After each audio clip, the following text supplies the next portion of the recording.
Guys, problems किसकी life में नहीं आती, सबकी लाइफ में आती हैं, लेकिन उनको फेस करने के तरीके की वजह से कोई आसमान पर है तो कोई जमीन पर, कोई अंबानी है तो कोई कुछ भी नहीं। चलो मैं इसको एक सिंपल एग्जांपल से समझाता हूं, जरा ध्यान से समझिएगा। क्या आपको पता है कि जब बारिश होती है तो जहां एक और सारे पक्षी अपने छिपने की जगह ढूंढ रहे होते हैं, वहीं पे बाज बादलों के ऊपर चला जाता है। अब देखिए, प्रॉब्लम सबके लिए सेम थी, लेकिन उसको सोल्व करने का नजरिया या तरीका अलग अलग था, और इसी वजह से बाज को किंग ऑफ बर्ड्स कहा जाता है। गाइस, मात्र 17 साल के हैदराबाद के सिद्धार्थ मंडल ने इतनी छोटी सी उम्र में कुछ ऐसा कर दिखाया है जिसे सुनने के बाद आप लोगों को भी प्राउड फील होगा। गाइस, सिद्धार्थ ने एक चप्पल बनाई है जिसे उसने इलेक्ट्रो शू का नाम दिया है। उसके मुताबिक इस चप्पल के थ्रू हमारे देश की बेटियों को रेप जैसे गुनाह से बचाया जा सकता है। कैसे, मैं आपको बताता हूं। सबसे पहले तो उस चप्पल में कुछ ऐसे सेंसर लगे हुए हैं कि जो भी लड़की उसे पहनेगी उसकी एग्जैक्ट लोकेशन उसके घर वालों को आसानी से मिल सकती है। नंबर 2, उस चप्पल में कुछ ऐसे इक्विपमेंट्स लगे हुए हैं जिसके थ्रू जो भी लड़की को छूने की कोशिश करेगा उसे करंट लगेगा, उसके बाद उस गुनहगार को पकड़ा जा सकता है। और नंबर 3, ये चप्पल इलेक्ट्रिसिटी से नहीं बल्कि लड़की के चलने से चार्ज होगी। है ना अमेजिंग फैक्ट। गाइस, आपको सिद्धार्थ की इस चप्पल का आइडिया कैसा लगा चैट सेक्शन में जरूर लिखिएगा। सरकारी तंत्र में घूसखोरों का क्या परमानेंट इलाज है ये तो मुझे पता नहीं, लेकिन यूपी के बस्ती जिले के किसानों से जब वहां के सरकारी कर्मचारियों ने घूस मांगी तो उसके बाद जो किसानों ने सबक सिखाया वो आप लोगों को जरूर सुनना चाहिए।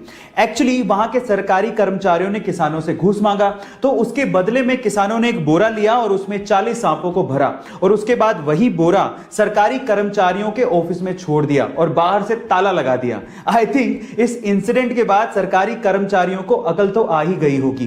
गाइस, इस इंसिडेंट पे आपको हो गए ना, घर पे रहते शायद इस 4 दीवारी में आप लोगों को घुटन महसूस हो रही होगी, लेकिन फिर भी हमें इस देश के लिए और हमारे फ्यूचर के लिए घर पे रहना है। चलिए आपकी घुटन को मुस्कुराहट में बदल देता हूं। एक गाना आप लोगों को रेकमेंड करता हूं, जरूर देखना। गाने का नाम है मुस्कुराएगा इंडिया, जिसे विशाल मिश्रा ने अपनी खूबसूरत आवाज में गाया है। इस गाने में अक्षय कुमार, टाइगर श्रॉफ, कार्तिक आर्यन, भूमि, तापसी जैसे स्टार्स ने फीचर किया है, और इस गाने को हमारे प्रधानमंत्री ने भी शेयर किया है। जो साथ दे दे सारा इंडिया, फिर मुस्कुराएगा इंडिया, फिर जीत जाएगा इंडिया। गाइस, आप लोग याद रखिए, ये देश है तो हम हैं, इसीलिए घर बैठो इंडिया, सपोर्ट करो इंडिया। आप लोगों ने ज्यादातर होटल्स में ह्यूमंस को काम करते देखा होगा, लेकिन चाइना में दुनिया का इकलौता ऐसा होटल है जहां पर ह्यूमन एम्प्लॉय है ही नहीं।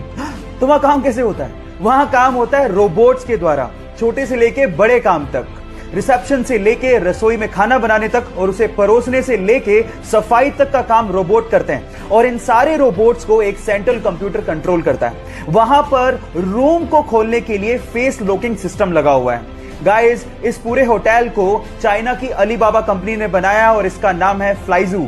ऐसी टेक्नोलॉजी, ओह माय गॉड, मैंने तो पहले कभी नहीं देखी। इस दुनिया में बहुत सी ऐसी खूबसूरत चीजें हैं जिसे हमें मरने से पहले जरूर देखना चाहिए। उसमें से एक है वियतनाम के बाना हिल्स पे बना हुआ गोल्डन ब्रिज। क्या खास बात है इसकी, मैं आप लोगों को बताता हूं। सोशल मीडिया पे फेमस इस गोल्डन ब्रिज को 2 कंक्रीट के हाथों ने थामा हुआ है। पूरा का पूरा ब्रिज इन हाथों पे टिका हुआ है और लोग इसे ईश्वरीय हाथों का दर्जा दे रहे हैं। अभी तो हम लोग कहीं जा नहीं सकते, लेकिन जब ये कोरोना का संकट खत्म होगा तो मैं जरूर वियतनाम जाके इसे एक्सप्लोर करना चाहूंगा। आप लोग कहां जाना चाहेंगे जरूर लिखिएगा।